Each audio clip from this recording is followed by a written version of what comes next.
जय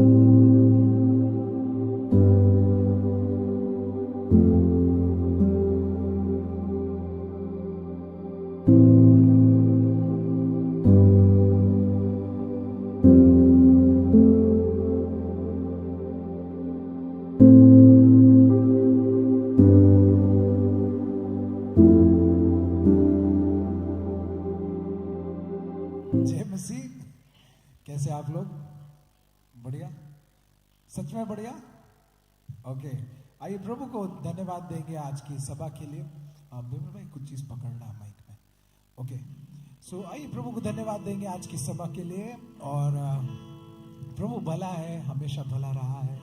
और आज फिर से हम अपना हृदय खोल के उस महान परमेश्वर के सामने आने पाए, हम उसे धन्यवाद कहने पाए, उसे आदर और महिमा देने पाए, क्योंकि वो सारी बातों के योग्य है।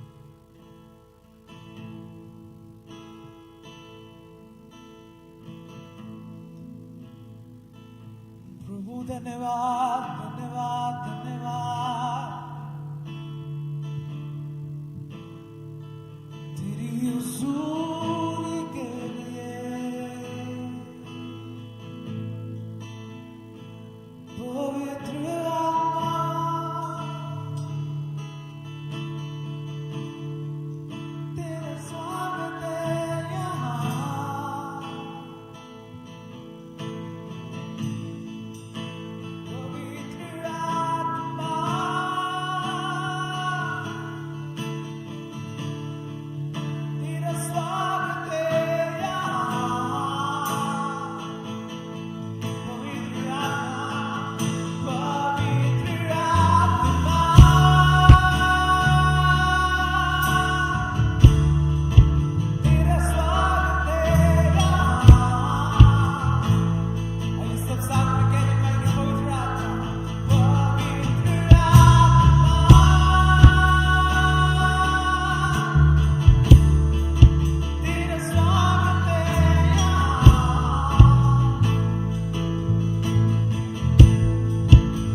आत्मा, हम आपका स्वागत करते हमारे बीच में।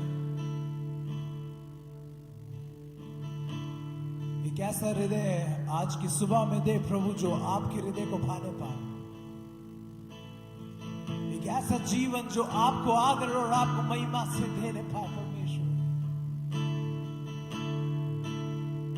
वो प्रभु, हम धन्यवाद देते आपको आज की खूबसूरत दिन के लिए, कि आज का दिन आपने बनाया है। और आपका वचन कहता है कि सदा सदा सदा मुझ में आनंदित रहो। मैं फिर से कहता हूं कि सदा मुझ में आनंदित रहो। ये आपका वचन है प्रभु, ये आपका वायदा है। आज फिर से हम अपने आप को नम्र करते हैं और आपके पवित्र हुजूरी में प्रभु हमारा आराधना आपके प्रति पवित्र और निष्कलंक होने पाए। कोई स्वार्थ नहीं प्रभु, हम कुछ मांगने नहीं आते आज की सुबह आपसे, लेकिन सिर्फ आपकी महानता को और आपकी प्रभुता को और ऊंचा करते हैं आज की सुबह। Thank you Prabhu, thank you. हमारा भरोसा, हमारा विश्वास, सब कुछ हम आज की सुबह फिर से आप में डाल रहे हैं। धन्यवाद कि आप भले हैं। पूरी सभा को आपके हाथों में सौंप देते हैं। फिर से हर एक गीत जो हम गाए आपको आदर और महिमा देने पाए।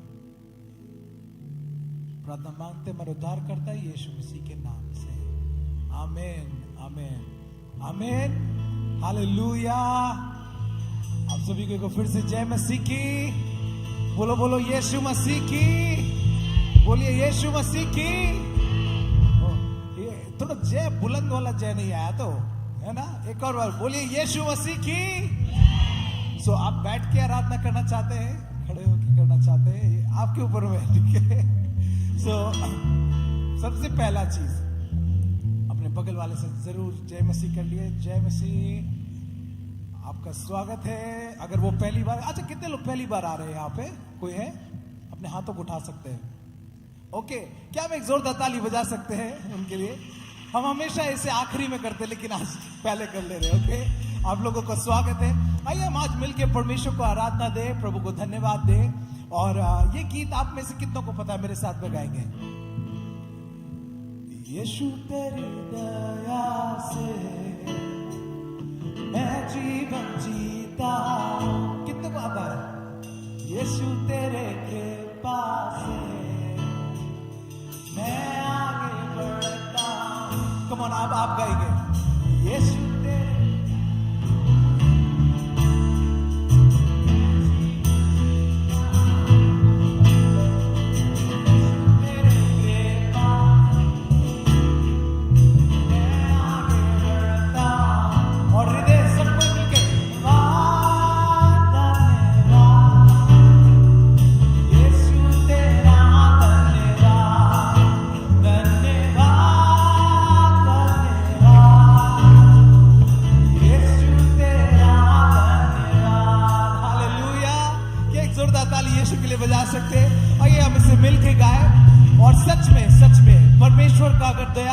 जीवन में नहीं होता तो हम इस जीवन को सही तरीके से जी भी नहीं पाते। हालेलुया। अगर उसका कृपा नहीं होता तो हम अपने जीवन में बढ़ोतरी देख भी नहीं पा रहे होते। हालेलुया। तो अब आइए परमेश्वर को धन्यवाद देंगे और इस गीत को गाएंगे।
सच में प्रभु तेरी दया हमारे समझ के पार है, जो हमारे समझ के बाहर है। आइए मेरे प्रियो, कुछ देर उस परमेश्वर को हम धन्यवाद दे, उसे आदर, उसे महिमा दे, क्योंकि वो हमारे आदर और महिमा के योग्य है। हम कह रहे पाए प्रभु हम आपको धन्यवाद देते हैं। इस दुनिया की कोई भी चीज है परमेश्वर आपकी उपस्थिति की तुलना नहीं है। आइए मेरे प्रियो, क्या इस समय हम अपने हृदय को खोल सकते हैं उस महान परमेश्वर को? क्या हम अपने हृदय में स्वागत कर सकते हैं आज की सुबह? हमारी नजरें सिर्फ उस महान परमेश्वर पर टिकी रहने पाए। आज परमेश्वर तू कितना भला है। आइए हम सब अपने होठों को खोल के उसे प्रशंसा दे, उसे स्तुति दे। हम कहे प्रभु तू महान है, प्रभु तू भला है, प्रभु तू विश्वास योग्य परमेश्वर है।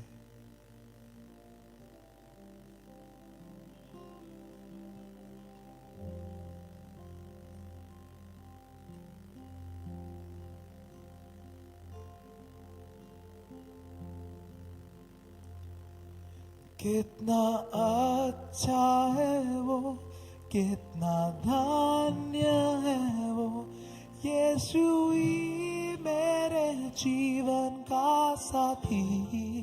ये सच है, कितना अच्छा है वो, कितना धन्य है वो, यीशु ही मेरे जीवन का साथी। और एक बार गाएंगे, कितना अच्छा है वो, कितना धन्य है वो, यीशु ही मेरे जीवन का साथी। जिसका कोई नहीं उसका तू, कितना अच्छा है वो, कितना धन्य है वो, यीशु ही मेरे जीवन का साथी। मेरी जरूरत, मेरी जरूरतों को पूरी करता है वो, कोई घटी नहीं मुझको। कितना जरूरतों को पूरी करता है वो, कोई घटी नहीं मुझको। साथ में गाएंगे प्रभु का, प्रभु का धन्यवाद करूंगा, उसकी संगति में सदा रहूंगा।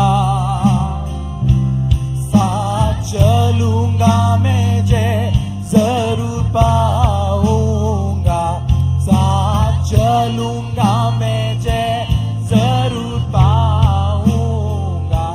प्रभु का धन्यवाद करूंगा। ओ प्रभु धन्यवाद, धन्यवाद।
चाहे जान भी देना पड़े,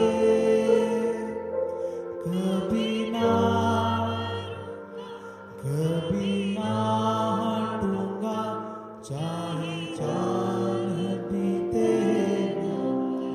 कमन कलीसिया, मैं आपको याद दिलाना चाहता हूं आज की सुबह जब हम इस गीत को गा रहे हैं कि हम कभी ना डरेंगे, हम कभी ना हटेंगे। हम आज की सुबह परमेश्वर को कहने पाए, परमेश्वर तू मेरा चट्टान है प्रभु। हमारा जीवन उस चट्टान में खड़ा होने पाए आज के दिन। हम कहने पाए कि प्रभु सच में चाहे मेरे जीवन में आंधियां आए, चाहे मेरे जीवन में क्लेश आए, मैं चुनता हूं कि मैं तेरे ऊपर खड़ा रहने पाऊं। परमेश्वर, हमारे जीवन का ढाल यीशु आप है। ओ परमेश्वर,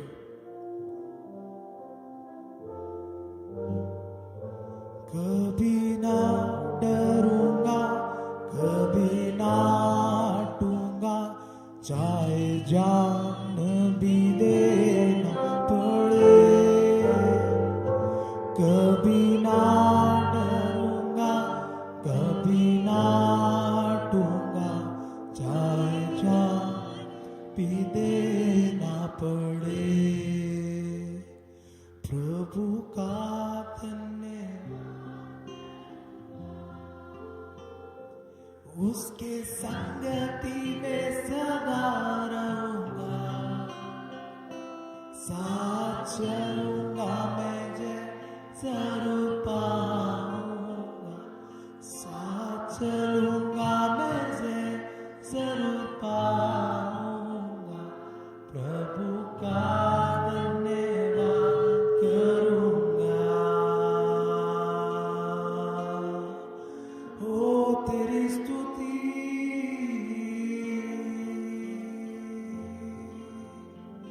एक जोरदार ताली यीशु के लिए बजाएं। प्रभु, हम आपको धन्यवाद देते हैं। हमारे स्तुति, आराधना, प्रशंसा के योग्य आप है प्रभु। हम आपको धन्यवाद देते हैं। आदर, महिमा, इज्जत, गौरव हम आपको देते पिता। इस समय जब आपके वचन में भी जाए, आपका वचन परमेश्वर बहुत आयत से हमारे जीवन में कार्य को करने पाए। आपको आदर और महिमा देते पिता। प्रार्थना मांगते यीशु मसीह के नाम से, आमीन, आमीन। आइए अपने स्थान पे बैठ जाए।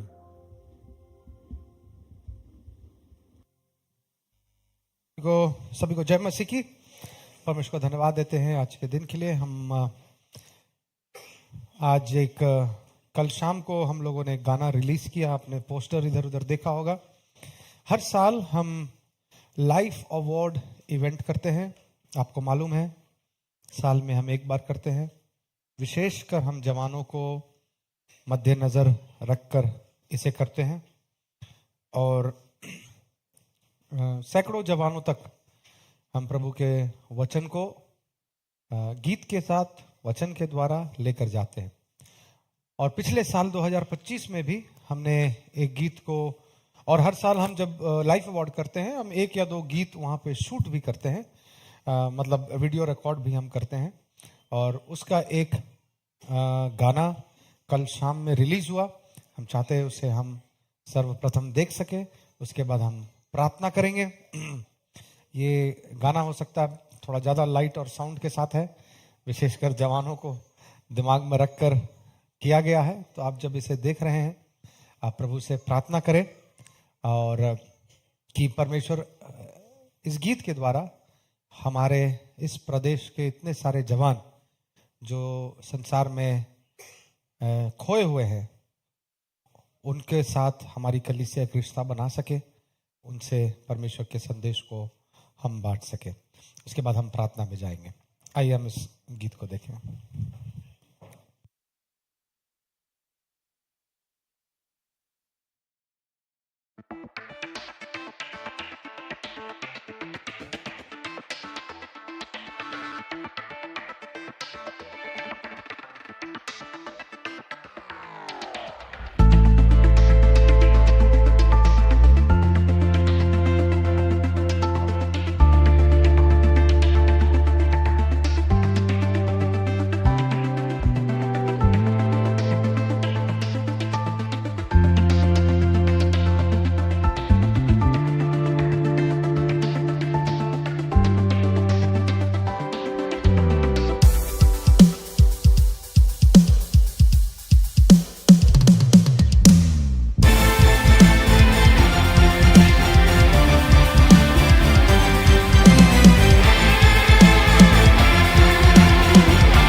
Thank you. आशा करता हूँ अच्छा लगा होगा ये गीत।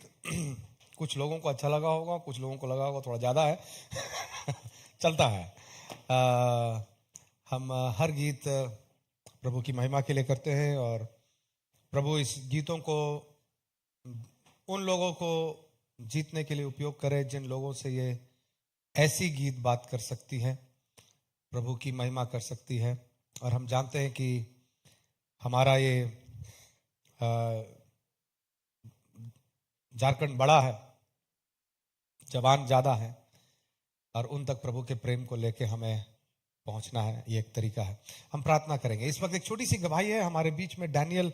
हम लोग जल्दी गवाही के लिए यहाँ पर समय नहीं देते, मगर डैनियल हमारे कलीसिया का बच्चा है, अभी बड़ा हो गया, और पिछले दिन एक एक्सीडेंट से वो गुजरा। एक छोटी सी गवाही प्रभु की महिमा के लिए वो देना चाहता है। एक माइक दे देंगे, जल्दी से आप सामने आए।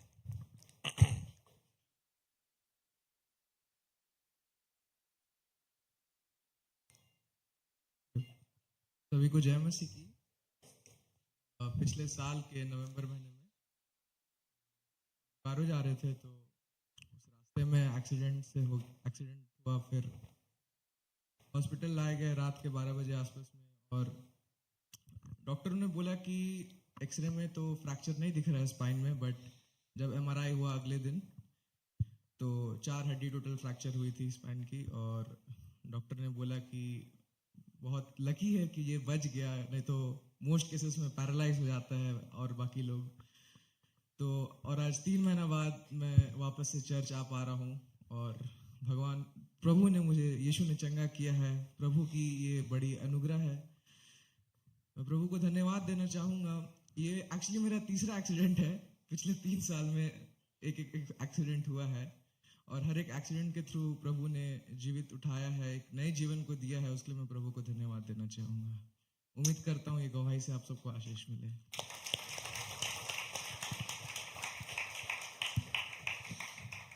धन्यवाद। अब आप बाइक धीरे चलाएं और संभाल के चलाएं, और बाकी लोग भी, जितने जवान लोग हैं, कृपया एक चीज बोलना चाहूँगा। यहाँ हेलमेट ये लोग पहना हुआ था, अच्छी बात है। हेलमेट पहनना कई बार हम लोग सबको तकलीफ लगता है, मगर स्टैटिस्टिक्स बताती है कि यहाँ हमारे भारत देश में हर मिनट एक्सीडेंट हो रहा है, और ज़्यादातर डेथ तब होता है जब एक व्यक्ति हेलमेट नहीं पहनता है। तो मृत्यु की प्रतिशत एकदम बढ़ जाती है जब एक व्यक्ति हेलमेट नहीं पहनता है। इसीलिए हमारा कानून उसे कंपलसरी करता है, स्ट्रिक्ट करता है। ये हमारी भलाई के लिए है। तो भले आपको अच्छा लगता है, नहीं लगता है, बगल तक जा रहे हैं, यहाँ तक जा रहे हैं, क्या ज़रूरत है? फिर भी मैं आपसे अनुरोध करूँगा कि एक हेलमेट आप ज़रूर पहन के ही बाहर निकले। ठीक है। एक छोटी सी प्रार्थना करेंगे, इस गीत के लिए प्रार्थना करेंगे। जब आप यहाँ से आज जाएंगे, हमारे वॉलंटियर्स वहाँ पर होंगे। यदि आपको कोई तकलीफ नहीं है तो आप अपना फ़ोन उनको दे सकते हैं। वो एक QR कोड को स्कैन करेंगे, ये गीत को आपके फ़ोन में वो सेव करेंगे। तो इसको करने के लिए करीब 10-15 वॉलंटियर्स बाहर में रखे गए हैं। कोई ज़बरदस्ती नहीं है। यदि आप चाहते हैं तो आप कर सकते हैं। यदि आप खुद QR को करके सब्सक्राइब कर सकते हैं तो आप कर सकते हैं, नहीं तो हमारे वॉलंटियर करने में आपको मदद करेंगे। हम चाहते हैं कि जब हम लाइफ अवार्ड में, आपने देखा कि हम लाइफ अवार्ड में हमारे कन्वेंशन जैसा खर्च करते हैं, खर्च बहुत बड़ा होता है, और हम चाहते हैं कि उसका फ़ायदा हम लोगों तक पहुंचा सके, जवानों तक पहुंच सके, आत्माओं को बचा सके। इसलिए हमारे कलीसिया का जो गीत है उसका रीच होना चाहिए। नाउ ये एक तरीके से हम मोटिवेट कर रहे हैं अपने जवानों को और गीत लिखने के लिए, और अच्छे गीतों को लिखने के लिए, ऐसे गीतों को लिखने के लिए जो हम कलीसियाओं में, घरों में, हर जुबान में हम गा सकें। और वैसे गीत भी आता रहेगा, और अच्छे अच्छे गीत आते रहेंगे। मगर एक कलीसिया होने के नाते हमें इस रांची के जवानों को उठाने का काम हमारा है, प्रोत्साहित करने का, आगे बढ़ाने का काम हमारा है। तो हम उसे करते रहेंगे। इसलिए हम कभी भी इन खर्चों को नुकसान नहीं समझते हैं, इसको हम बहुत बड़ा इन्वेस्टमेंट समझते हैं, क्योंकि आने वाले समय में इस इन्वेस्टमेंट का प्रतिफल हम देख पाएंगे। तो आप लोग भी इसमें मदद करें। जब आप इसको देखते हैं, आप इसको शेयर करते हैं, तो इसकी व्यू बढ़ती है और हम दूर दूर तक इससे पहुंच पाते हैं। आपको मालूम होगा कि हर साल हम सैकड़ों जवानों को इस यहाँ पर लेकर आते हैं पूरे रांची से। जो भी गीत गाते हैं या बजाते हैं या कुछ भी करते हैं गीत से संबंध, हम उनको इस यहाँ पर लेकर आते हैं और फिर 2 दिन उनके साथ हम यहाँ बिताते हैं, गीतों के साथ, प्रार्थना के साथ, वचन भी मैं बोलता हूँ, और उसके साथ हम 2 दिन उनके साथ इस कमरे में बिताते हैं और तीसरा दिन फिर हम ये प्रोग्राम को करते हैं हर साल। और इसमें आने वाले बहुत सारे जो जवान हैं वो प्रभु को जानते नहीं हैं। कई जवान प्रभु को जानते हैं मगर प्रभु के साथ उनका रिश्ता नहीं है। ऐसे जवानों को हम हर साल पहुंचते हैं इसके माध्यम, लाइफ अवार्ड के माध्यम से। इस साल भी हम पहुंचने वाले हैं। मई 1 तारीख को, हर समय अक्टूबर को होता है, इस साल मई में होने वाला है, गर्मी में होने वाला है, तो हम सब उसमें भी शामिल हो सकते हैं। मगर आइए इस प्रदेश के जवानों के लिए प्रार्थना करें, बच्चों के लिए प्रार्थना करें, इस गवाही के लिए हम प्रार्थना करें जिसको हमने सुना कि परमेश्वर ने संभाला। वैसे ही कई जवानों को परमेश्वर संभाले। कितने रोड एक्सीडेंट्स रोज हो रहे हैं और रोज कितने लोग मर रहे हैं। हम प्रार्थना करें परमेश्वर उन एक्सीडेंट से लोगों को बचाए, बुरी संगति से लोगों को बचाए। नशा करके लोग गाड़ी जब चलाते हैं उससे परमेश्वर उन्हें रोके। परमेश्वर बुद्धि दे, हमारे जवानों को ज्ञान दे। हम प्रार्थना करेंगे, मिलकर प्रार्थना करेंगे। Hallelujah, hallelujah, hallelujah, hallelujah, hallelujah, hallelujah, hallelujah, hallelujah. हमारे स्वर्गीय पिता परमेश्वर, हम आपके समीप आते हैं, मिलकर हम प्रार्थना करते हैं। परमेश्वर पिता, इस गीत के लिए हम विशेषकर प्रार्थना करते हैं। पिता, पुत्र, पवित्र आत्मा के नाम से इस गीत को हम आपके हाथों में सौंप कर आशीषित करते हैं। ये गीत परमेश्वर पिता हर एक घर तक पहुंचने पाए और उसे पहुंचाने के लिए प्रभु आप हमें मदद करें परमेश्वर पिता, ताकि हम अपने तरफ से इस गीत को पहुंचा सके परमेश्वर पिता, हजारों तक पहुंचा सके, लाखों तक पहुंचा सके परमेश्वर पिता।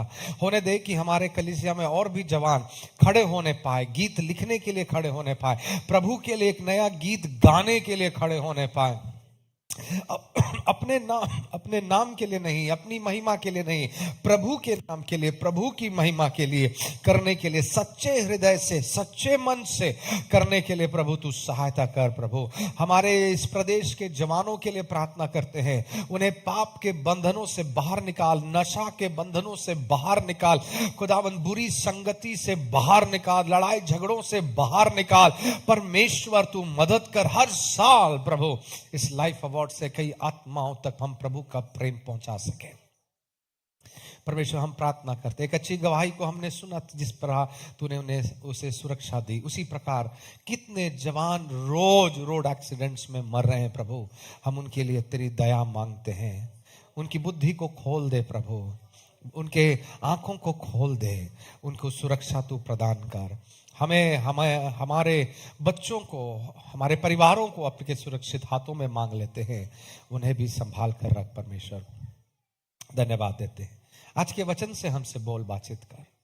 ये वचन आपका है, इससे हमारे हृदय तक तेरा वचन सामर्थ के साथ पहुंचने पाए, दया कर, यीशु के नाम से, आमीन। मरकुस रचित सुसमाचार 9वां अध्याय 33वें पद से लेकर 37वें पद तक हम देखेंगे। Mark chapter 9 verse 33 to 37। फिर वे कफरनहूम में आए और घर में आकर उसने उनसे पूछा, रास्ते में तुम किस बात पर विवाद कर रहे थे? वे चुप रहे, क्योंकि मार्ग में उन्होंने आपस में यह वाद विवाद किया था कि हम में से बड़ा कौन है। तब उसने बैठकर बाड़ों को बुलाया और उनसे कहा, यदि कोई बड़ा होना चाहे तो सबसे छोटा और सबका सेवक बने। और उसने एक बालक को लेकर उनके बीच में खड़ा किया और उसे गोद में लेकर उनसे कहा, जो कोई मेरे नाम से ऐसे बालकों में से किसी एक को भी ग्रहण करता है वह मुझे ग्रहण करता है, और जो कोई मुझे ग्रहण करता है वह मुझे नहीं वरन मेरे भेजने वाले को ग्रहण करता है। धन्यवाद। एक बहुत पावरफुल पैसेज बाइबल में, और इसको आज हम समझने की कोशिश करेंगे परमेश्वर की आत्मा की मदद के साथ। परमेश्वर का वचन, यहां सबसे पहला वचन हमसे 34वां पद में 34वां पद में देखिए, कहता है वे चुप रहे क्योंकि मार्ग में उन्होंने आपस में, चेलों ने आपस में ये वाद विवाद किया था कि हम में से बड़ा कौन है। परमेश्वर के वचन में बड़ा से समस्या नहीं है। क्या हमारा परमेश्वर सबसे बड़ा है? सबसे बड़ा। क्या हमारा परमेश्वर अपना, क्योंकि वो सबसे बड़ा है, सबसे पावरफुल है, क्या वो जलन रखने वाला परमेश्वर है? हाँ, मतलब अपनी महिमा वो किसी के साथ नहीं बांटता। क्यों नहीं बांटता? क्योंकि परमेश्वर को अपने आप को बड़ा रखना जरूरी है। क्यों जरूरी है? क्योंकि जिस दिन हमारा परमेश्वर बड़ा नहीं होगा, हमारा विश्वास का क्या होगा? हम किसकी ओर देखेंगे? हम कहां जाएंगे? तो हमारा परमेश्वर बड़ा था, बड़ा है, और उसका बड़ा होना जरूरी है। क्यों? क्योंकि यदि वो बड़ा नहीं तो हमारे पास कोई आसरा नहीं। तो हमारे लिए उसको अपने आप को हमेशा बड़ा रखना जरूरी है, क्योंकि वो जितना बड़ा है उतना सुरक्षित हम महसूस करते हैं, उतना प्रेम हम महसूस करते हैं। मगर साथ ही साथ हमारा परमेश्वर जब इतना बड़ा है, इतना ताकतवर है, आकाश और पृथ्वी सब कुछ उसने बनाया है, आंधी और तूफानों को थाम दिया, मुर्दे को जिला दिया, मरे हुओं को जिला दिया, रोगियों को ठीक कर दिया, 5 रोटी 2 मछली से 5,000 की भीड़ को खिला दिया। मतलब कोई भी काम उसके लिए असंभव नहीं है। जब उसको पकड़ने के लिए लोग आए तो उसके कान पतरस ने काट दिया, मगर यीशु मसीह ने उसके कान वापस जोड़ दिए। कोई काम उसके लिए कठिन नहीं है। ये परमेश्वर जिसके लिए कोई काम कठिन नहीं है, जिसकी आवाज पूरी सृष्टि सुनती है, वो परमेश्वर ने हमसे क्या कहा? मैं सेवा तुमसे लेने, मैं क्या करने आया? सेवा देने आया। मतलब इतना सामर्थी प्रभु, इतना शक्तिशाली प्रभु, जो हमारी अगुवाई करता है, जो हमको लीड करता है, वो परमेश्वर कहता है मैं सेवा। कल मैं विवाह में था एक, और वहां पति पत्नी के बीच में इस संदेश पर, मैं प्रेम के संदेश पर मैं बात कर रहा था, और मैं उनसे ये बोल रहा था कि परमेश्वर ने एक पति को एक घर का मॉडल दिया। परमेश्वर ने एक घर का मॉडल, कैसा होना चाहिए एक घर। क्यों मॉडल दिया? यदि घर का हम कोई मॉडल नहीं रखेंगे, स्ट्रक्चर नहीं देंगे, तब तो फिर सत्यानाश। कौन क्या करेगा? कोई डिसिप्लिन नहीं है। तो एक डिसिप्लिन होना चाहिए, तो एक स्ट्रक्चर है। जैसे कि हमारा देश, हमारे देश में कितने प्रधानमंत्री है? क्यों एक है? 2 क्यों नहीं? इतना बड़ा देश है। इतना बड़ा देश है तो प्रधानमंत्री भी 2-3 हो जाना चाहिए था। क्या होगा 2-3 प्रधानमंत्री हो जाएगा तो देश चलेगा? नहीं चलेगा। क्यों नहीं चलेगा? क्योंकि देश 2-3 लोगों से यदि 2-3 लोग देश को चला रहा है तो देश बिखर जाएगा, टूट जाएगा। अब देखिए स्ट्रक्चर, परमेश्वर ने घर का भी एक ऐसी स्ट्रक्चर दिया। घर के स्ट्रक्चर में परमेश्वर ने पुरुष को क्या दिया? घर का सर बनाया। पुरुष लोग सब आनंदित हो जाओ। और स्त्रियों से क्या कहा? अधीन रहो। ना ये जो शब्द है अधीन रहो, इस अधीन रहो शब्द का हमने बहुत मिस इंटरप्रेट किया है जीवन काल में। और मिस इंटरप्रेट इसलिए किया है क्योंकि हमने गलत इसलिए समझा है, क्योंकि हमारा ट्रेडिशन, हमारा देश, हमारा कल्चर, हमारे दादा बाप दादाओं से हमने क्या यही सीखा, चाहे वो मसीह थे या नहीं थे। हमने यही देखा कि दादी जो है वो दादा के अधीन ही रहती थी। दादा बोलते थे करते, तब तक चाय लेके पहुंच जाती थी। तो हमारा ट्रेडिशन, हमारा कल्चर जो है वैसे यार। तो हमने भी क्या सोचा कि बाइबल में जब कहता है कि महिला पुरुष के क्या रहो, तो हमने अरे मेरा दादा भी तो वैसे ही रखता था, अधीन रखता था।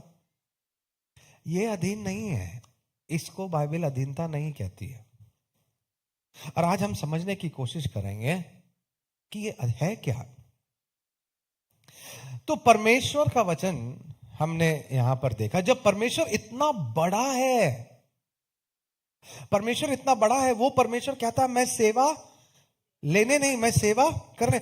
ये इतना बड़ा परमेश्वर ने कलीसिया के साथ, चर्च के साथ एक रिश्ता को जोड़ा। वो पवित्र रिश्ता का नाम है, वो दूल्हा बन गया, हम दुल्हन बन गए। अब आप सोचिए, कुछ लोग विवाह के रिश्ता को पाप समझते हैं, या फिर जो विवाह नहीं किए हैं वो अपने आप को ज्यादा पवित्र समझते हैं। इसमें पवित्र नहीं पवित्र से कोई लेना देना नहीं है, सब पापी है, ठीक है। सब ने क्या किया, सब पापी ना।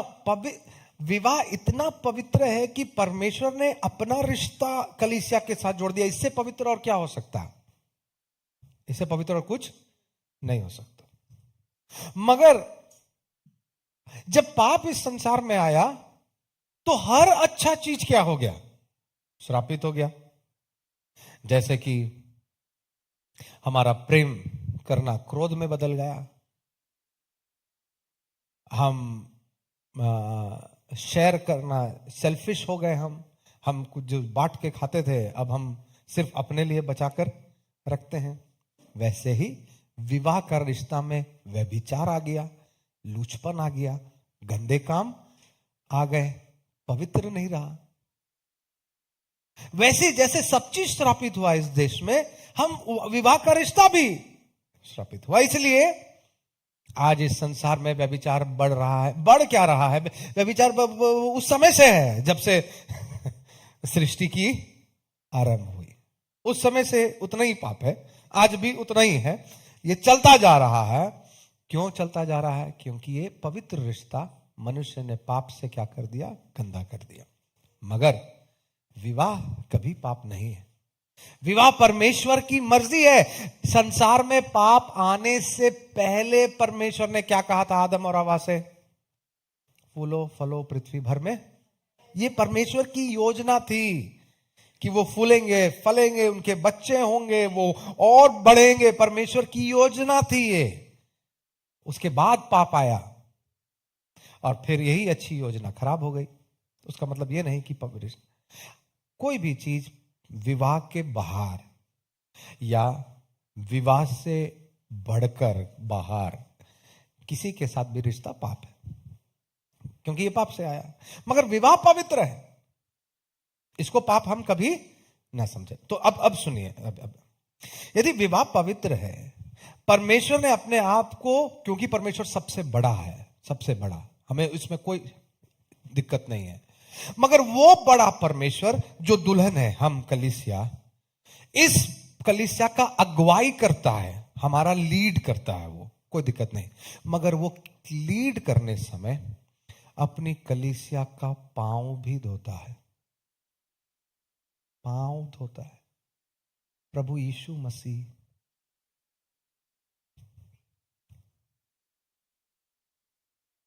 पत्नी लोग पति का पांव धोए, कोई दिक्कत नहीं, पति पत्नी का पांव धोए, बाप रे बाप, क्या बोल रहे हैं पास्टर साहब। क्यों नहीं सुन भी सकते हैं हम लोग, क्योंकि कल्चरली हम लोग क्या है, बंधे हुए हैं कहीं ना कहीं। ये नहीं हो सकता, अच्छा ये नहीं हो सकता, ठीक है, पति से पांव मत धुलवाओ, ठीक है, तुमको धोने का भी जरूरत, पत्नी क्यों धोएगी? ये कॉन्सेप्ट कहां से आ रहा?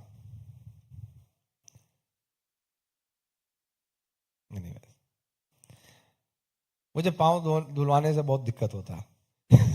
ये हमारा झारखंड का कल्चर है, मैं जानता हूं, मगर मुझे आज तक मैं इससे समझौता नहीं कर सका। मैं जब भी जाता हूं गांव में, बोलता हाथ धो दीजिए, मेरा पांव छोड़ दीजिए, और वो लोग बड़ी आदर से कहते हैं नहीं प्लीज आप इतना दूर से आए, अरे दूर से हम आए, मेरा हाथ धो दीजिए। एनीवेज, बोलने का मतलब यह है, परमेश्वर कहता है स्त्री से अधीन रहो, मगर किसके अधीन स्त्री रहेगी? एक पति जो उससे प्यार नहीं करता, एक पति जो उसका प्रबंध नहीं करता है, एक पति जो उसकी सुरक्षा की चिंता नहीं करता है, एक पति जो उसका बच्चों का देखभाल नहीं करता है, एक पति जो जो उसका आदर नहीं करता है, उसका सम्मान नहीं करता है, वो पत्नी क्या करेगी? क्या करेगी? मैं छोड़ देता हूं आप पे सोचने के लिए। इसका कोई जवाब मेरे पास नहीं है अभी, अगर आप सोच सकते हैं, मगर मैं चाहता हूं आप सोचें, क्योंकि हम पत्नियों को कहते अधीन रहो, मगर हम दूसरा भाग भूल जाते हैं। दूसरा भाग इससे भी महत्वपूर्ण है। दूसरा भाग यह है कि परमेश्वर ने कलीसिया से इतना प्रेम किया कि कलीसिया को बचाने के लिए सिर्फ पांव नहीं धोए, मगर अपना लहू का एक एक बूंद बहा दिया। यह प्रेम का चिन्ह था। उसका मतलब परमेश्वर ने कहा, मैं अपना लहू दे के तुमसे प्यार, इस मतलब इससे ज्यादा मैं तुमसे और कैसे प्रेम कर सकता हूं? इससे ज्यादा अपने प्रेम को कैसे दिखा सकता हूं? हर एक पति जो इस कमरे में है, क्या आपने अपने पत्नी के लिए, अपने बच्चों के लिए ऐसी कुर्बानी दी है? ऐसा नहीं तो कम से कम इसका 10% भी दिया है? या आज भी हम ट्रेडिशन, वो जो पीछे बाप दादाओं से सीखते आ रहे हैं, हम नहीं झुकेंगे, हम घर के क्या है, मुख्य हैं।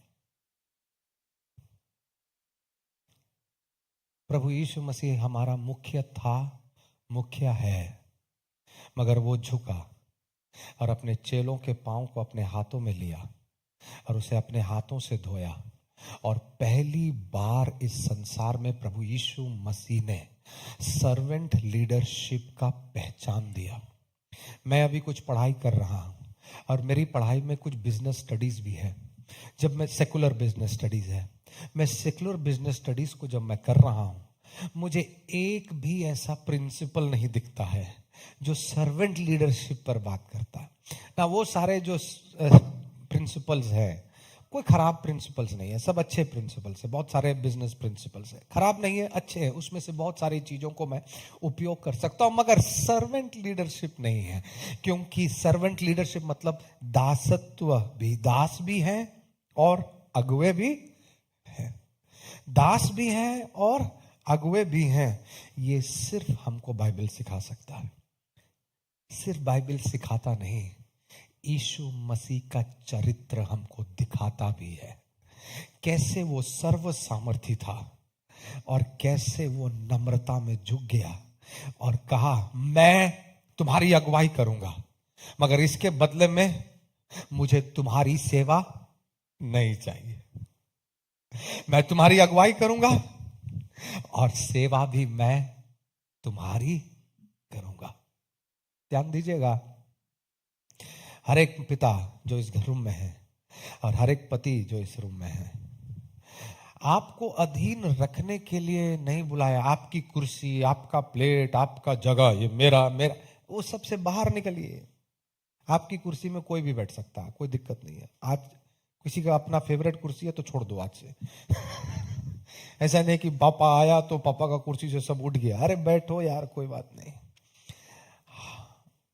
ये सब संसारिक बंधन है जो हमारी झूठी प्राइड, झूठा आदर में हमको क्या कर रही है, बांध कर रख रही है। हर पति, हर पिता इस बात को समझे।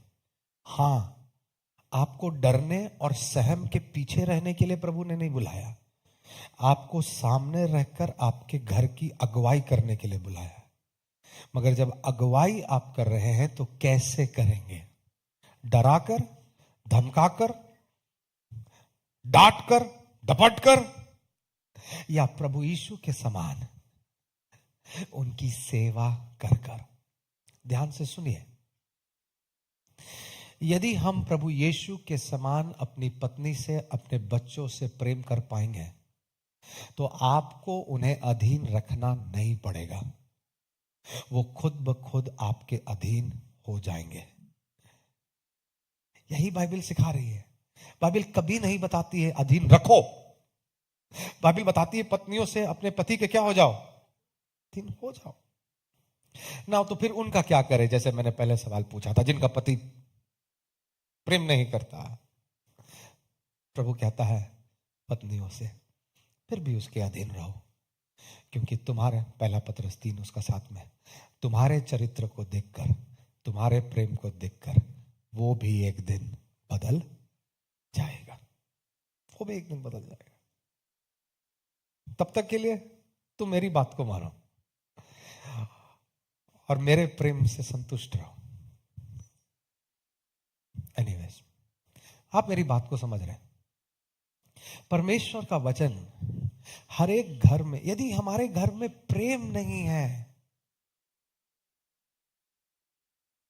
तो फिर घर घर नहीं है। घर को आप पर कई श्रृंगारों से भर दीजिए, बड़ा बना दीजिए, और घर में यहोवा नहीं है तो फिर क्या है घर में? ढेर सारा रोटी होगा, ढेर सारा घी होगा, ढेर सारा दूध होगा, ढेर सारा मीट मछली होगा, मगर प्रेम नहीं है तो साथ में बैठकर खाने वाला भी कोई नहीं, वो घर नहीं है। और यदि आपने सोचा कि घर पैसा बनाता है तो आप बहुत गलत सोच रहे थे। मेरे साथ आप चलिए गांव में, आप मेरे साथ क्या जाना, आप खुद जाके आए होंगे। ऐसे कई घरों को मैं दिखाऊंगा आपको, ऐसे कई घर जिनका घर बड़ा नहीं है, झोपड़ी है, मगर पूरा परिवार आनंद से उठता है, आनंद से खाता है, प्रार्थना से जीता है, प्रार्थना से चलता है। इससे ज्यादा क्या चाहिए? सब इसी की खोज तो कर रहे हैं, सबको यही तो चाहिए। जो ज्यादा कमाता है वो कौन सा रोटी खाएगा? आटा का ही तो खाएगा, सोना का रोटी तो खाएगा नहीं। और मैं बोलता हूं धनवान लोग तो कई बार हम लोग जैसा खा भी नहीं सकते, कई हम लोग बीच बीच में घी भी लगा के, थोड़ा सा बटर भी, धनवान लोग थोड़ा सा घी लगा लेगा तो हार्ट अटैक हो जाएगा उसको। डॉक्टर बोलता है छूना नहीं उसको, मर जाएगा। क्या फायदा? खाना वही 2 सूखा रोटी है, वही रहना है। किसी के पास थोड़ा मजबूत छत होगा, कमजोर छत होगा, चलेगा, जीना वही है। मगर यदि प्रेम नहीं है तो कुछ नहीं है। परमेश्वर का वचन हमें सिखाता है परमेश्वर इतना बड़ा था, है, रहेगा। उसने हमसे इतना प्रेम किया कि हमने उसकी अधीनता को ले लिया। उसने जबरदस्ती हमें अपना अधीन नहीं किया, लोभ देके, पैसा दिखा के अधीन। उसने हमसे क्या किया? प्रेम किया। आज जो जवान हैं, जो अपने जीवन शुरू कर रहे हैं, कम से कम आप अपने बांध ले इसको, मुझे अपनी घर की अगुवाई करनी है। कैसे? राजा बन के नहीं, मैं अगुवाई भी करूंगा मगर दास का स्वभाव अपने घर में बना कर रखूंगा। कोई जरूरी नहीं है कि पत्नी ही सुबह का कॉफी बनाए, मैं भी बना सकता हूं। कोई जरूरी नहीं है कि वही घर का सारा काम करे, मैं भी कर सकता हूं। हमें सोच बदलना होगा। संसार से मिला हुआ शिक्षा सोच हमारी नहीं हो सकती है। हमारी शिक्षा और सोच बाइबल से आती है, यीशु से आती है, और हमें वो शिक्षा अपनाना होगा।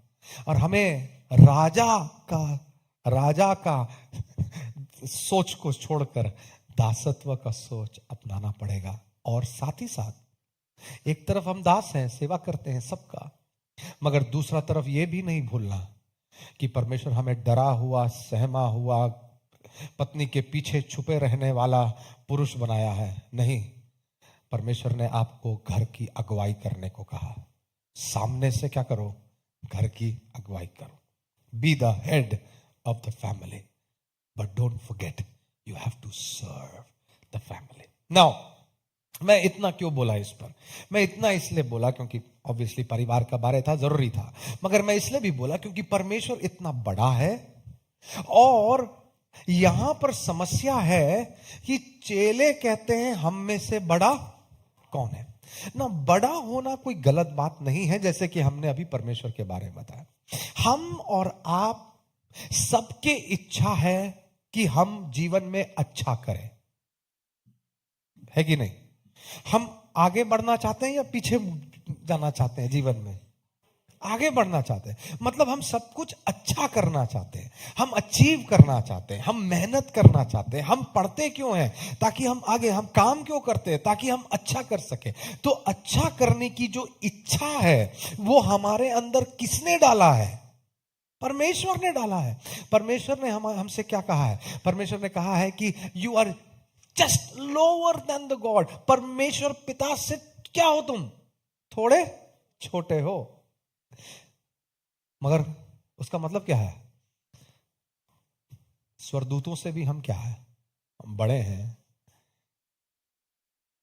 तो बड़े होने की जो इच्छा है वो परमेश्वर। जब हम मृत्यु के बिस्तर में होंगे, एक दिन हम सब होंगे, जानते हैं मृत्यु के बिस्तर में मैं कभी पढ़ा नहीं मगर मैं सोचता हूं और लोगों की बातों को मैंने सुना है, तो मैं जानता हूं कि बिस्तर में पड़े लोग क्या सोचते हैं मालूम?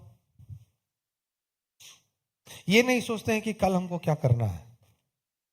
मृत्यु के बिस्तर में पड़े हुए लोग सोचते हैं कि हमने अभी तक किया क्या है, हमने किया क्या। और पीछे मुड़कर देखने में आपको क्या दिखाई देता है? कई रोते हुए, आंसुओं में भरे हुए, अकेलेपन में रोते हुए लोगों को मैंने मृत्यु के बिस्तर पर देखा है, क्योंकि उन्होंने अपने जीवन काल में धन खूब कमाया मगर प्रेम कहीं नहीं कमाया। मृत्यु के बिस्तर में अकेले मरते समय में वो पीछे मुड़कर देखते हैं कि मैंने क्या कमाया जीवन काल में। वो सारा धन मेरा बैंक में, मैं करेंगे क्या उसका? मैंने अपनी पत्नी को इतना दुख दिया, अपने बच्चों को इतना दुख दिया, अपने रिश्तेदारों को इतना दुख दिया, अपने कलीसिया को इतना दुख दिया, आज मेरे साथ कोई नहीं है। क्या कमाया मैंने? हम जब मृत्यु के बेड में जाते हैं तो हम पीछे मुड़कर देखना चाहते हैं और कहना चाहते हैं कि हमने अच्छा जीवन जिया। हालांकि परफेक्ट नहीं था, हालांकि हमने कुछ गलतियां जरूर की, मगर हमने सही चीज कमाया। क्योंकि मृत्यु के बिस्तर में हम पैसा तो नहीं गिन रहे होंगे ना हम तो यही देख रहे होंगे कि लोग कितने हैं हमारे साथ। हमने सही चीज कमाया। हम सबके अंदर में इच्छा है बड़ा होने की, और ये परमेश्वर की अंदर से डाला हुआ है। हम जो भी करें अच्छा करें, जो भी करें बड़ा करें। समस्या बड़ा होने की नहीं है, समस्या अच्छा होने की नहीं है। जानते हैं समस्या क्या है? समस्या ये है कि हम में से बड़ा कौन है। समस्या है ये तुलना कि तुमसे और इनसे अच्छा कौन है। ये तुलना समस्या।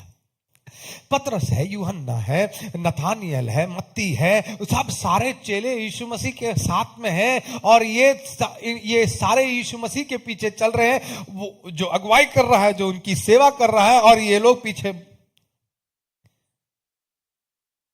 यीशु मसीह, क्योंकि उनके दिमाग में क्या है? यीशु मसीह क्या बनेगा? पृथ्वी में राजा बनेगा। हम में से बड़ा किसको मिलेगा? उसके बाद वाला पद। यीशु मसीह ने इसको कैसा जवाब दिया देखते हैं। तब उसने बैठकर 12 को बुलाया और उनसे कहा, यदि कोई बड़ा होना चाहे तो सबसे और सबका। सिंपल ना, उतना भी सिंपल नहीं है जितना सिंपल प्रभु यीशु मसीह ने कहा।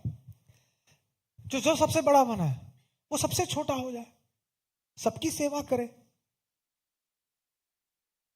यीशु मसीह ये कह सकता है क्योंकि यीशु मसीह ने ये दिखाया। वो सेवा करने आया था, वो बड़ी बड़ी कुर्सी में बैठने नहीं आया था, बड़ा बड़ा लोगों का आदर लेने नहीं आया था, वो अपने लिए ताली पिटवाने नहीं आया था, वो नाम कमाने नहीं आया था, वो सेवा करने आया था। जहां हो वहां सेवा किया। प्रभु यीशु मसीह ने कहा जो सबसे छोटा, यीशु मसीह ने अपने आप को कितना छोटा किया। उसका जन्म देखो, जिसने आकाश और पृथ्वी को बनाया, सूरज और चांद को अपने हाथों में बनाया। जन्म लेने का जगह उसके पास नहीं रखा। कहां लेटाया गया उसको? चरनी में, गौशाले में, चरनी में। राजाओं का राजा है। जब मैं इधर उधर जाता हूं सेवा के लिए अलग, मैं 5 स्टार तो लोगों से नहीं मांगता, 5 बड़ा होटल नहीं चाहिए मुझे। मैं इतना बोलता हूं ऐसा जगह देना जहां एक साफ बाथरूम हो और एक साफ कमरा, बस इतना चाहिए। आप किसी का घर में डाल दो या कोई छोटा सा भी होटल में डाल दो, चलेगा। बहुत बड़ा नहीं चाहिए, मगर जहां भी रखो थोड़ा साफ जगह दे देगा। ये हम इंसान है। प्रभु यीशु मसीह ईश्वर था है। उसने अपने आप को कहां लेकर आया? क्या वो साफ जगह नहीं ले सकता था? क्या वो उत्तम जगह नहीं ले सकता था? क्या वो राजा के घर में नहीं आ सकता था? कहीं भी आ सकता है। ऐसे भी मरियम कुंवारी थी, वो किसी के भी कोख को चुन सकता था, मगर उसने अपने आप को नम्र दशा मिला। तो बोलने का मतलब, उसने कहा, अपने जीवन से कहा, जो अपने आप को सबसे बड़ा करना चाहता वो क्या करे? सबसे छोटा बन जाए और सबकी सेवा। नाउ इसकी तुलना परमेश्वर कैसे कर रहा है, उसमें जाने से पहले एक चीज, हम सब एक बंधन में पड़े हुए हैं। और एक बंधन हम पता नहीं सबके सब है कि नहीं, मगर कई लोग इस बंधन में हैं। और बंधन यह है कि हम सबको एक वाहवाही की जरूरत होती,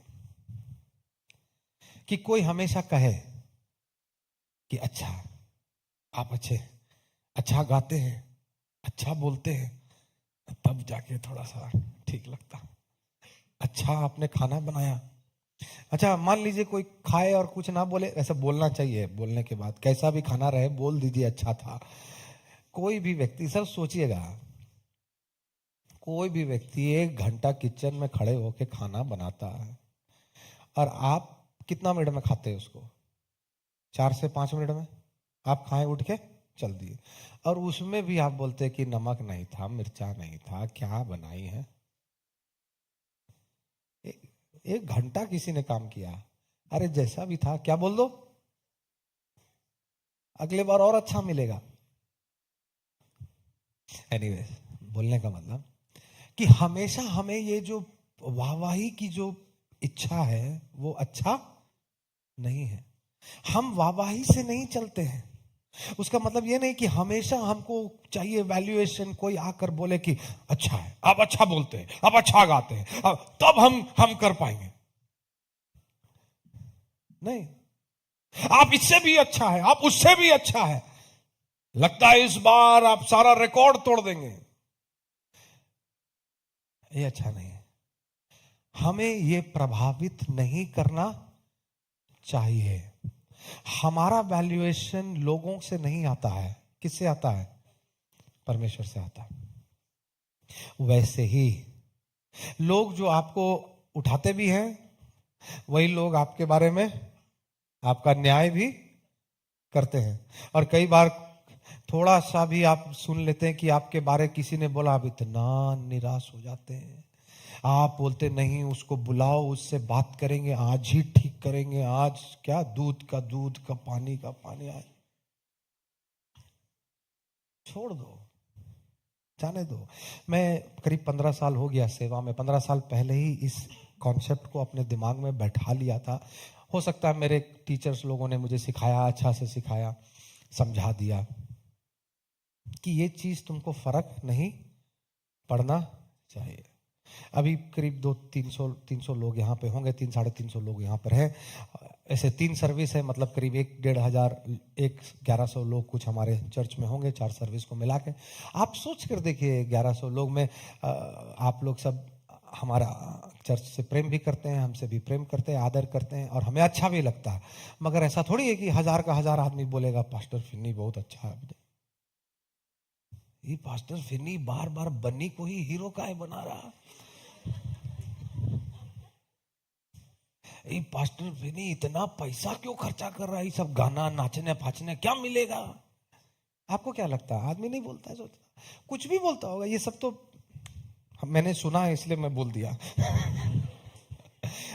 मगर सोचिए, जब आप 1000 आदमी करीब करीब आपको इतने क्लोजली वॉच करें, आप क्या खाते हैं, क्या पहनते हैं, क्या चलाते हैं, कहाँ बैठते हैं, हाँ, कभी कभी बाहर निकलने से भी हमको सोचना पड़ता है कि ठीक से पहने हैं कि नहीं। एक दिन हाफ तो नहीं मगर 4th पैंट पहन के मैं निकलता था। एक दिन निकला बाहर में, 2-4 लोग मिल गए, praise the Lord pastor, praise the Lord. उसके बाद ऐसा ऐसा देखे 2-4 बार, उस दिन से मैं छोड़ दिया।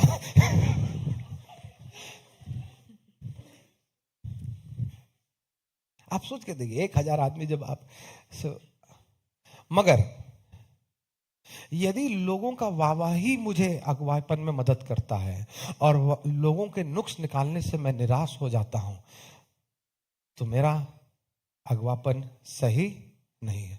मैं एक इनसिक्योर लीडर हूं, एक ऐसा अगवा हूं जिसको डर लगता है, जो हमेशा लोगों को सिर्फ खुश करना चाहता है, किसी भी तरह से लोगों को क्या करना चाह रहा है, खुश करना चाह रहा। आज जानते हैं अगुओं की समस्या क्या है? कई अगुओं की समस्या है कि वो कलीसिया के हर एक लोगों को खुश करना चाहते हैं। मगर उनके घर में जाकर पूछिए, उनकी पत्नी से पूछिए, उनके बच्चे से पूछिए, क्या उनका उनका पति उनको समय देता है, उनसे प्रेम करता है, उनकी मुसीबत में उनके साथ रहता है? आपको शौक लग जाएगा। आप बोलेंगे ये पास्टर इतना अच्छा है मेरे घर में, मगर उसके घर में उसकी बीवी रोती है, उसका बच्चा रोता है। उसका मतलब ये अगवा सिर्फ लोगों को क्या करना चाहता है, खुश करना चाहता है, खुश। क्योंकि लोग खुश नहीं हैं तो इसको डर लगने लगता है, कहीं मेरा चर्च खाली ना हो जाए, कहीं लोग छोड़ के ना चल जाए, कहीं मेरे अगवापन को लोग नकार ना दे, मेरा क्या होगा, मेरा क्या। इसलिए हमको सबको क्या करना है, खुश। ये अगवाईपन नहीं है। तब आपका संदेश भी खुश करने वाला संदेश होगा, आपका विजिटिंग भी खुश करने वाला विजिटिंग होगा। ये सही नहीं है, ये अगवापन सही नहीं है। अगवे डरते नहीं है, वो सच बोलने से कतराते नहीं है, और अगुवे अपनी जिम्मेदारी को नहीं भूलते हैं। पूरा संसार आपसे खुश है और आपके बच्चे आपके लिए आंसू बहाते हैं, तो हाय आप पर। परमेश्वर का वचन कहता है, जो अपने रिश्तेदारों का ख्याल नहीं रख सकता वो तो अविश्वासियों से भी बदतर है। क्या फायदा? क्या आपके अगुवाईपन में क्या आपको हमेशा प्रोत्साहन चाहिए? अच्छा अच्छा अच्छा बोलते रहना चाहिए कोई पीछे से, तभी आप कुछ कर सकते हैं? आज प्रभु के सामने बोलना होगा, प्रभु मुझे बदल दे, मेरे अंदर से ये डर को हटा दे। किसी से मुझे प्रोत्साहन की, कोई यदि मुझे प्रोत्साहन करता है तो धन्यवाद प्रभु का, मगर इतना मुझे ना फुला दे कि कल कोई मुझे मेरे बारे बुरा बोले तो हम उतना ही ज्यादा नीचे गिर जाए। हमें वहां से अपनी ताकत, हमें कहां से अपनी ताकत मिलती है? हमें ताकत परमेश्वर की उपस्थिति में मिलती है। हम अपनी गलतियों को उसके सामने रखते हैं, हम अपनी गलतियों को मान लेते हैं और वही हमें नम्र रखता है। हमारी गलतियां ही जब हमको प्रभु बताता है तो हम नम्रता के साथ सुबह उठते हैं, राजा बन के नहीं उठते हैं कि हम में कोई गलती नहीं है, सब मेरा। हम नम्रता से उठते हैं कि हम में भी गलती है। तो यदि तुम मेरा नुक्स निकाल रहे हो तो उसमें कोई गलत बात नहीं, क्योंकि हम कोई परफेक्ट तो है नहीं। चाहो तो तुम बहुत निकाल सकते हो, मगर तुम्हारे निकालते रहने से मुझे असर ज्यादा नहीं होना चाहिए। मैं निराश नहीं हो सकता। क्यों नहीं होगा मुझे असर? क्योंकि मैंने आज सुबह ही अपने परमेश्वर के साथ समझौता कर लिया है। यदि वो खुश है तो मैं खुश हूं, यदि वो मुझसे खुश नहीं है तो मैं उसके सन्निधि में जाऊंगा, और जब तक मैं सुलह ना कर लूं तब तक नहीं उठूंगा। मेरा वैल्यूएशन लोगों के मुंह से नहीं आता, हमारा परमेश्वर से आता है। एक मिनट में समय खत्म हो गया, एक मिनट रुकिए थोड़ा सा। बड़ा मुश्किल होता है समय में बंद के प्रचार करना, थोड़ा खोल दिया जाए।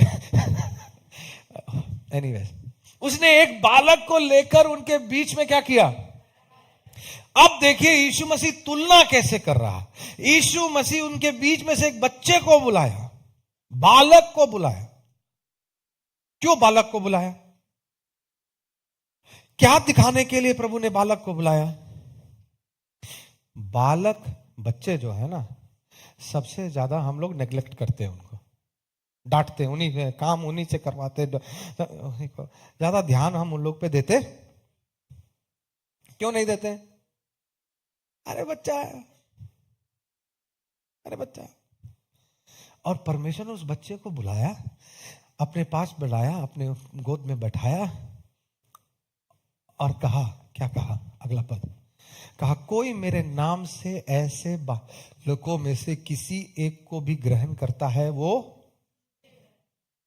मतलब छोटा बच्चा को, जो छोटा बच्चा को, क्यों नहीं हम छोटे बच्चे पर ध्यान देते हैं?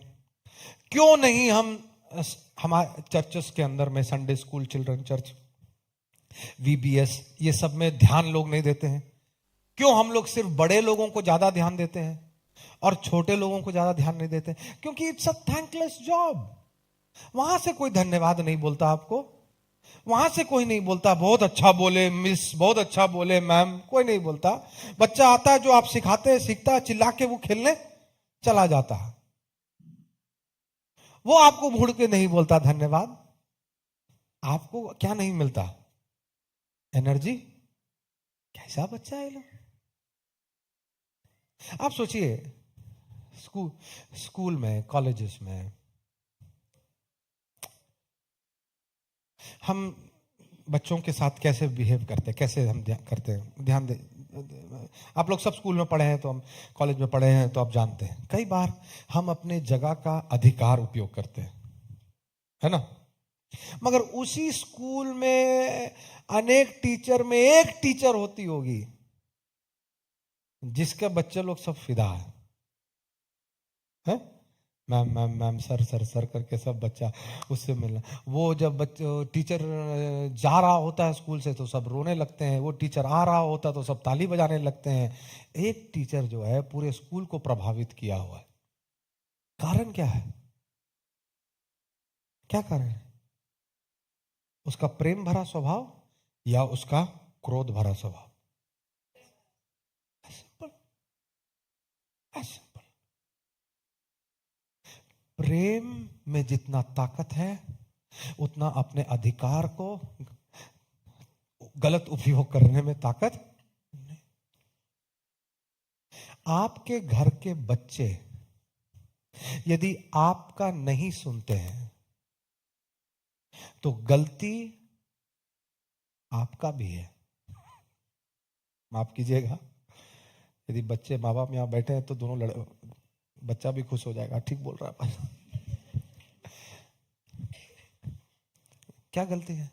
कैसे हमारे बच्चे जब थोड़ा सा प्यार उनको बाहर मिल जाता है तो छोड़ छाड़ के हम लोग को चल जाते हैं?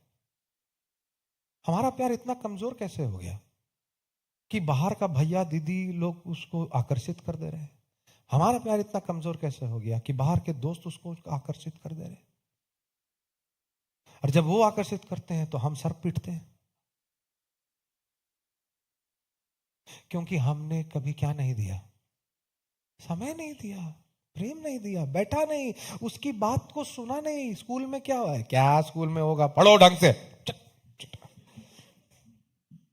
बाप को लगता है उसका रोल यही है, दो पीट दिया, हो गया, खाना खाओ, सब लाके दे रहे हैं, अच्छा से खाओ, अच्छा से पढ़ो। अरे नहीं, उसको प्रेम की जरूरत है। प्रेम, प्रेम में इतनी ताकत है जो क्रोध में नहीं है, जो डांटने पे नहीं है। हमारे बच्चे यदि हमारा नहीं सुनते हैं तो हम अभी तक वहां पहुंचे नहीं हैं।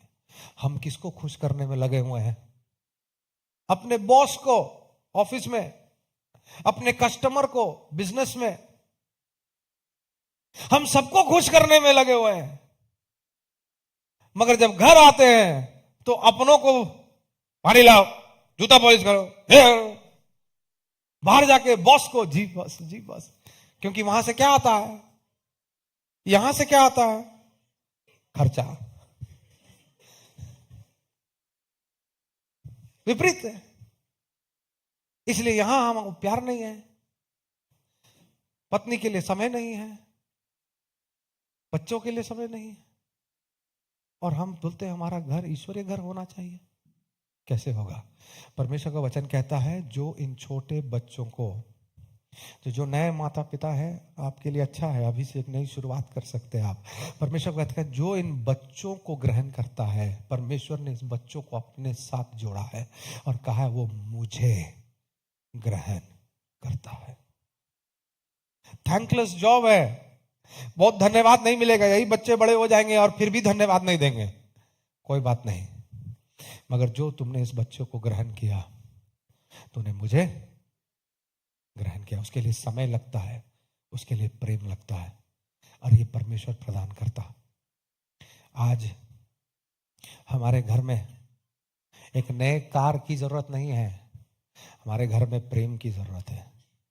इसलिए एक नया कार, एक नया बाइक खरीदने की जो पैसा के पीछे हम भाग रहे हैं, उसको थोड़ा सा पूर्ण विराम दें और बोले कि पहले मेरे घर में प्रेम चाहिए, बच्चों को समय चाहिए, पत्नी को प्रेम चाहिए। और यदि आप में से कोई यहां बैठा है जो कहता है कि मुझे नहीं हो सकता, ऐसे भी हमको बच्चे लोग पसंद नहीं है, क्या बात कर रहे हैं आप, बच्चों से नहीं प्रेम करेंगे तो क्या ईश्वर नहीं मिलेगा हमको?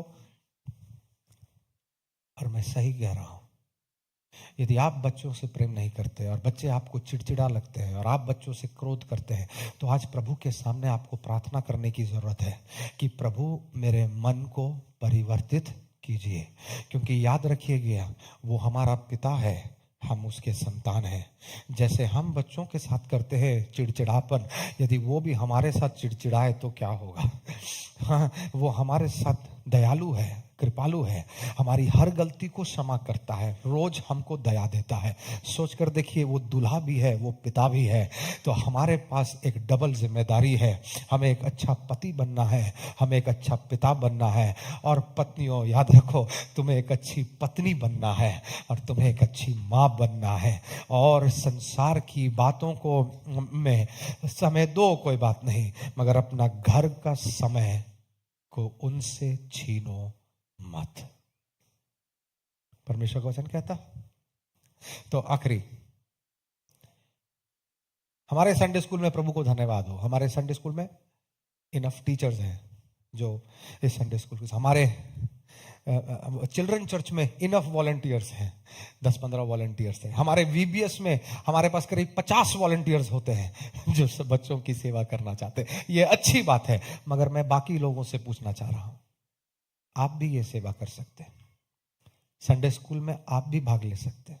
थैंकलेस जॉब है, धन्यवाद नहीं मिलेगा, मगर आप जानते हैं इस बच्चे के जीवन को प्रभु ने मुझे दिया है ताकि मैं प्रभु की संतुष्टि, प्रभु की खुशी, प्रभु की शांति इसके अंदर डाल सकूं। हमारे संडे स्कूल टीचर्स में रिटायर्ड लोग भी हैं जिनको जरूरत नहीं है वहां रहने की, मगर वो अपनी इच्छा से वहां रहती हैं। क्यों? क्योंकि उन्हें परमेश्वर का प्रेम उन बच्चों तक ले जाने की इच्छा है। आज आपसे और आप पूछना चाह रहा हूं, प्रेम करो, अपने कलीसिया के बच्चों से प्रेम करो, उनके लिए भला सोचो, कंपटीशन नहीं, उसका बच्चा इतना नंबर, मेरा बच्चा इतना नंबर क्यों नहीं, कंपटीशन नहीं। यही तो आज हमने सीखा, हम में से बड़ा कौन है, ये समस्या है। हम सब अच्छा करें, कोई दिक्कत नहीं है, मगर तुलना करें, ये पाप का स्वभाव है। इसलिए हमारे कलीसिया में बच्चों में तुलना मत कीजिए, उसका इसका तुलना मत कीजिए, मगर हर बच्चा, आपका बच्चा जितना भी लाता है उसको बोलिए अच्छा है, और मेहनत करेंगे और लाएंगे, मगर इसका नाम और उसका नाम देख के उसको नीचा मत दिखाइए, जो कि हम जल्दी कर देते हैं, हम बहुत जल्दी कर देते हैं। हमें ऐसा नहीं करना चाहिए। आज हम सीखते हैं। मैं एक फ्यूनरल में मेमोरियल सर्विस में था, एक पिताजी का देहांत हो गया। वो पिताजी को मैं बहुत अच्छे से जानता हूँ, उनसे फोन में मैं बहुत बात करता था। उनका देहांत हो गया कुछ 1 साल पहले। तो मैं उस मेमोरियल सर्विस में गया। जब मैं मेमोरियल सर्विस में गया तो उसका बेटा खड़े होकर अपने पिता जो मर गए हैं उसके बारे में बता रहा है। जानते उसने क्या बताया? उसने एक बात बताया, जब मैं बच्चा था तो एक दिन मैंने पूरा दिन पढ़ाई नहीं किया, होमवर्क नहीं किया, कुछ नहीं किया, खेलता रहा। पिताजी जब आए, पता चला उनको कि मैंने आज कुछ नहीं किया, तो डांटे भी और मारे भी। और उसने कहा कि सिर्फ मारे नहीं, बहुत जोर मारे उस दिन। और फिर खाना वाना खा के सब चला गया अपने अपने कमरे। मगर यही पिताजी रात को अपने कमरे से उठ के आए, अपने बेटे के बिस्तर के पास गए, घुटना टेके, हाथ जोड़े और बच्चे को उठा के बोले, आई एम सॉरी, मुझे क्षमा करो, मुझे क्रोध में आकर इतना नहीं करना चाहिए था। क्या आप समझ सकते हैं? एक पिता अपने बच्चे के पास आकर बेड के सामने घुटना टेककर, हाथ जोड़कर अपने बच्चे से कह रहा है, मुझे माफ करना, क्योंकि मुझे तुम्हें इतना पीटना नहीं। वो गलती किया, वो ठीक है, उसको डांट मिलना चाहिए था, वो ठीक है, उसको डिसिप्लिन चाहिए था, वो ठीक था, मगर उसे इतना मारना उसने। जानते ये क्या दिखाता है? एक वैसा पिता को दिखाता है जो घर की अगुवाई भी कर रहा है, मगर साथ ही साथ दासत्व के साथ सेवा भी कर रहा है। ये एक परफेक्ट एग्जाम्पल है आपके लिए, मेरे लिए। जानते जब हम ऐसा करते हैं तो बच्चे क्या सीखते हैं? वो भी वही सीखते हैं जो हम उसको करके दिखाते हैं। अपनी गलती को मानना, अपनी क्षमा ले लेना, क्योंकि मेरे पिता ने यही किया और हम भी ये कर सकते हैं। आइए अपने आंखों को बंद करें, हम प्रार्थना करेंगे। समय कम है इसलिए हम गीत नहीं गाएंगे, हम सिर्फ प्रार्थना में जाएंगे। सभी कोई अपने आंखों को बंद करें, हम प्रार्थना करें। Hallelujah, hallelujah, hallelujah. प्रभु से कहे, मेरे हृदय में प्रेम भर दे, मेरे हृदय में प्रेम भर दे, दया भर दे, करुणा भर दे, मेरे हृदय को अपने से भर दे, अपने प्रेम से भर दे। प्रभु मेरा हृदय प्रेम से भरपूर होने पाए, उमड़ने पाए, एक नदी प्रेम का बहने पाए। यीशु हम पर दया कर, यीशु हम पर दया कर, हमारे बच्चों पर दया कर, हमारे परिवार पर दया कर, हमें यूनाइट कर, हमें एक कर, हमारी गलतियों को क्षमा कर, एक नई शुरुआत दे प्रभु, एक नई शुरुआत दे, एक नया हृदय दे, प्रेम भरा मन दे प्रभु। ये हमारी प्रार्थना है। मैं विशेषकर प्रार्थना करूंगा उन बच्चों के लिए जिनका एग्जाम चल रहा है, जो अभी 10th का भी एग्जाम आ रहा है, स्कूल का भी एग्जाम चल रहा है। उन बच्चों के लिए हम विशेष प्रार्थना आइए मिलके करते हैं। परमेश्वर पिता, उन बच्चों के लिए हम प्रार्थना करते हैं। हमारे बच्चे सबको बुद्धि दे, ज्ञान दे परमेश्वर पिता, हमारे बच्चे स्कूल में अच्छा करने पाए प्रभु। हालेलुया। जब तैयारी करते हैं उनके डर को, भय को दूर कर परमेश्वर, एक नई ताकत, एक नया बुद्धि, एक नया ज्ञान हमारे बच्चों को दे। अपने स्कूल में पढ़ाई में अच्छा करने के लिए, अच्छा करने की इच्छा हमारे बच्चों को दे परमेश्वर पिता। वो फोकस कर सके, वो ध्यान दे सके, हर एक प्रकार का डिस्ट्रैक्शन इशू के नाम से दूर होने पाए, वो ध्यान देकर अपनी पढ़ाई कर सके। ऐसी दया हमारे बच्चों पर करना। धन्यवाद देते आपने प्रार्थना सुना, यीशु मसीह के नाम से, आमीन।